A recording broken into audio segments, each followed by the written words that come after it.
In this video, we will learn about the story of how Kayin killed Hevel. And there are 4 parts in the story. The first part is how they each brought a carbon. The second part is how Kayin killed Hevel. The third part is how Hashem confronted Kayin. And the fourth part is the punishment he received. So the first part is how Kayin and Hevel each brought a carbon. Now first the Torah tells us that before the Chet Eitzadas, Kayin together with a twin sister and Hevel together with 2 twin sisters were born. Now Kayin chose to work the land, and Hevel didn't want to work the land since it was cursed as a result of the Chet Eitzadas, and so Hevel chose to be a shepherd. Now Kayin and Hevel decided to bring a carbon. Kayin chose to bring a carbon from the best species, which was flax. However, he didn't feel that it was important to bring the best flax itself. Hevel also brought a carbon. Now Hevel didn't choose a carbon from the very best species of animal. Rather, he brought a sheep. However, he brought the very best sheep that he had. And Hashem accepted Hevel's carbon, and he didn't accept Kayin's carbon. Now instead of doing tshuva, Kayin was only upset. So Hashem said to Kayin, "Why do you feel bad? If you improve and learn from this, and you see the right way to behave, then you will be forgiven. However, if you don't improve, so then your Avera will remain with you your whole life." And Hashem added that the Yetzer Hara always chases after a person. However, a person has the ability to overcome it. Nevertheless, Kayin still didn't do tshuva.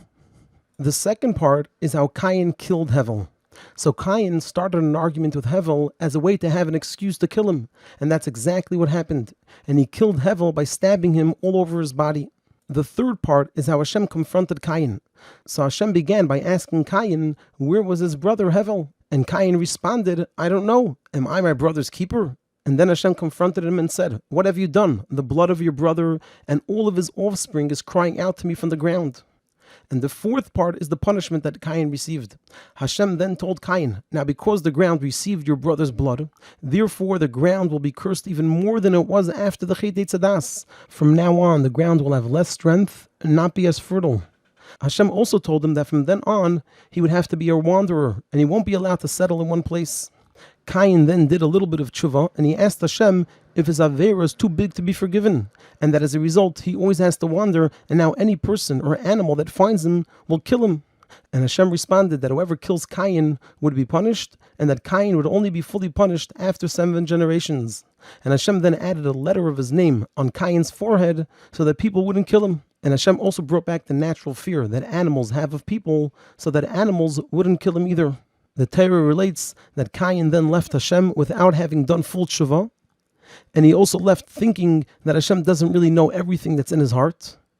And wherever he went, the earth trembled and people said, "Keep away from him. He is the one who killed his brother." And instead of wandering like he was told, Kayin settled to the east of Eden, where Adam settled after the Chet Eitzadas, because that was an area of refuge. And with that, we can go back to the previous slide.